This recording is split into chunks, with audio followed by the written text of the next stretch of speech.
The shocking number of Maori in prisons has been the focus of the government's Criminal Justice Summit, which started today. Some at the hui are angry and frustrated that while the government set a target to lower the overall prison population, it's failed to set one specifically for Maori. Political editor Tova O'Brien reports.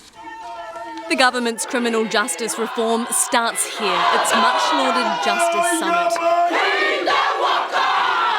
The overhauls even caught the eye of an American documentary crew. I wondered who they're going to cast to play my role. I was hoping it would be George Clooney. Bad dad jokes aside, the summit's seeking a fix for New Zealand's broken prison system, the population blowout and the vast overrepresentation of Maori in our jails. Wildly disproportionate overrepresentation of Māori.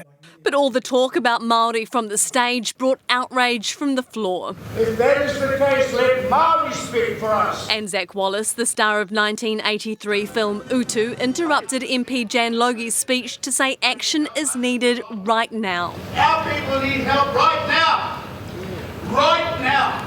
Maori make up 16% of the general population, but 51% of the prison population.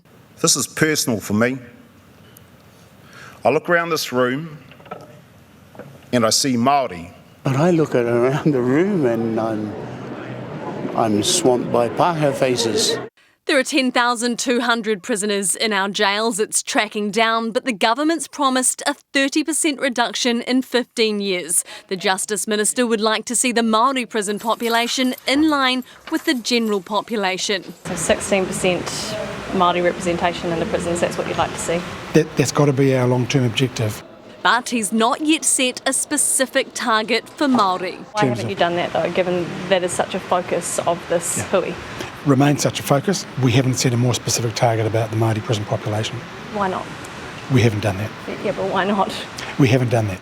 Fete Taito was a King Cobra gang member addicted to pee in and out of prison. He knows from experience there's not enough support for Maori prisoners when they get out. I can guarantee they come from marginalised areas. So they're leaving prison environment to go back to environments that haven't changed.